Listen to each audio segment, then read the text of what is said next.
What's going on this week in Nerf? Welcome to This Week in Nerf, your source for first-party, third-party, and community Nerf news. I'm Adriana, and we have some really interesting new releases coming up, as well as some designs from some community makers. Let's talk about it. For a long time now, I think ever since the 3D printed Talon mags came out, people have been wanting a short dart drum mag. And now it finally exists. SimLim shared this 43 round half dart drum mag on Facebook, and it's pretty freaking cool. Massive! 43 rounds is a lot of darts. On the standard Nerf spring that you can take out of any Nerf drum mag, it'll fire up to 4 darts per second, but on our Foam Blast drum springs, it does 10 darts per second, which is much more respectable, I think. If you want more capacity in your tiny blasters and tiny darts, that's an awesome way to do it. He's selling the files through Facebook, so you'll have to message SimLim on Facebook. I'll put the link to his profile in the description. It'll be $8 for the files, which isn't too bad, because then you can make as many as you want for yourself. That's pretty great. He'll also have a 30-round version available next week. Last week we got to see a new Hammershot skin called the Caution, and it was pretty neat. And this week there are Amazon listings that are not quite live for 2 new Hammershot skins, which also look really, really cool. There's the Undead Red and Splatter. So the Undead Red is just a gorgeous deep red with some yellow ticks, assuming for, every zombie that you happen to blast with it. I've actually been meaning to mark tick marks on one of my blasters for every tag that I get, but I always just forget by the time I get into the game, and then the game is over and I'm like, I don't even know what happened. I just know I was playing hard. Then there's the Splatter, and the Splatter is a pink and purple with like a Nickelodeon style slime on it, and it looks kind of gross, but that's also why it's cool. I really, really like this one. And there are no images of the left side for any of these blasters, so it's unclear whether they'll be painted or if they'll be blank. I really hope that they'll be painted. But either way, they'll all look really cool on my wall, paint side out. Now that more people have gotten their Halo MA40s in hand, we have some internal photos, thanks to Lord Thus Windburn. And the very first thing you notice when looking at these photos is, whoa, that's a long barrel. That is an 18-inch barrel, and strangely it doesn't even touch the cage. It's just so freaking long. It's actually amazing that this blaster is even able to reach standard elite performance considering how huge that barrel is. Bullpup is generally a terrible idea for flywheelers specifically, but I mean, the thing looks pretty cool, and rule of cool outweighs practicality a lot of the time, definitely in this case. Luckily, no solvent weld or clips, other than the ones that are holding the different colored parts together, are there, so it'll be super easy to get into the inside and change up some of those guts. It looks like some of the locks use some plastic springs, so hopefully those ones won't break. And unlike the poster we talked about last week, this poster says that the trigger feel is really good, so hopefully more people like it than dislike it. I always like when people like things. The flywheel cage doesn't look like it's taken from any of the common already used geometries, but I'm sure that we'll have a new design very soon. I think this will be a very popular blaster just because it looks pretty freaking cool. And to get any kind of usable war performance, you will definitely need to overhaul it. Also, with more people getting a hold of this blaster, we have a better image of the box and the photo of the Mangler that's on the back of the box.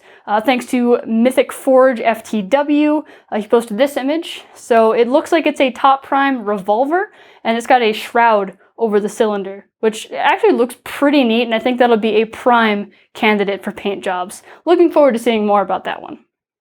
Adrian shared a new blaster that he's calling the Foam a Nature. It's a double barrel shotgun that takes Spring Thunder shells. And it's got some awesome shell ejection. I love that feature, it's so much fun. So to use it, there's a hidden switch inside of the mag well that you tap and it drops the front of the barrels down. You load in 2 shells with, since it's Spring Thunder shells, it could be whatever kind of ammo you want. You can put Mega, Boomco, Elite, Half Darts, Rival. It doesn't matter, it'll probably take it. And if it doesn't take it, you can probably design a shell that will. So you load up your Spring Thunder shells, you close it up, you pull the plunger at the bottom, and fire. And it only fires from 1 barrel at a time, which is probably good because that's a lot of steps to go through to load the shells. You get to select which barrel it's going to fly from based on a lever that you push, the left or the right side. And it's a pretty cool blaster. Then you open it again and the shells come flying out, which is the most fun part. The stock, which is an optional piece, has some integrated storage that you could choose to put on as well, which I always love having all of my ammo immediately available to me. That's super, super helpful. The look of it is so smooth and cartoony, definitely inspired from Team Fortress 2. I can totally see it. That was a good job there. Is this blaster practical? No. Is it fun? Probably. And I think I really want to build one of these things. And luckily for all of us who are into building these fun blasters, the files and the hardware list are both available on Thingiverse. And he made a 45-minute takedown video that should help anyone who's attempting to build one for themselves.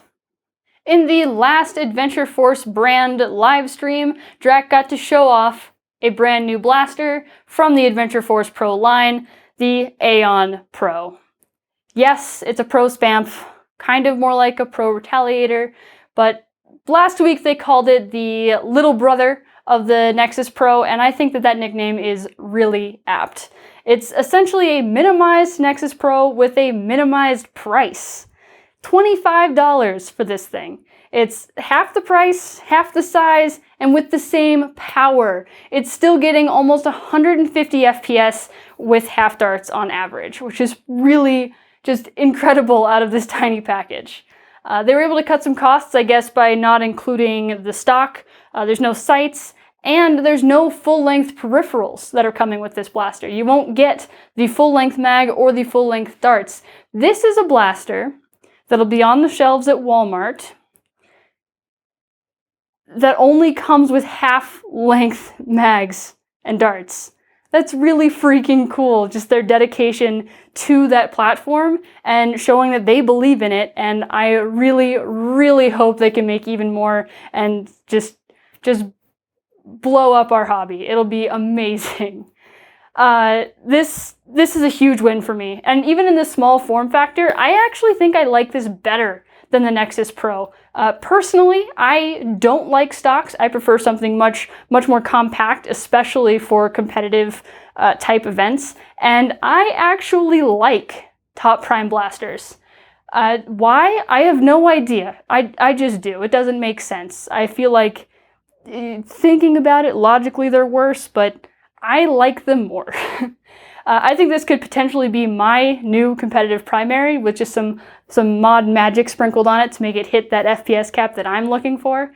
But I'm super stoked to try it. It'll be in stores at Walmart and at walmart.com in the US and Canada on October 1st. And international people, just keep your fingers crossed and keep asking. And now it's time for the mod of the week, and this week it's coming from Monolith 3785 with the Micro Burn. He's been working on this for quite a while now, I feel like. I've been seeing updates for a little bit, but he's finally posted an overview YouTube video of the finished burn. And it's pretty freaking cool. And so small. It is 35% size and fully functional, which is just astounding. He's using 17 32nd size brass for the plunger tube and teeny tiny brass rods in place of threaded rod. And he's even made mags for this thing. He has it firing a full-length mag, full length. It uses a pin spring inside of it to be able to feed it all.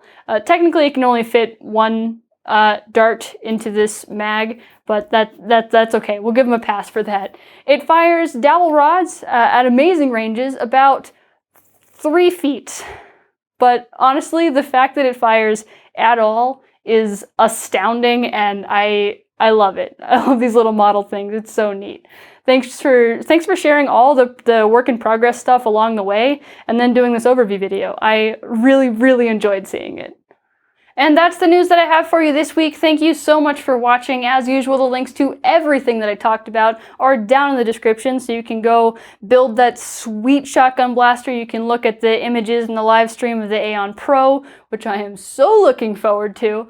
While you're down there, there's the comment section. What are you guys planning on doing mod-wise this next week? There's just new stuff coming out all the time. New blasters, drum mag. So good. I love that it's amazing I have so much to talk about every week. It's honestly astounding. I never expected it would be this much. Anyway, have a good day, good night, good week, and I'll see you next week right here, 9 a.m. Pacific, Monday, Phone Blast channel.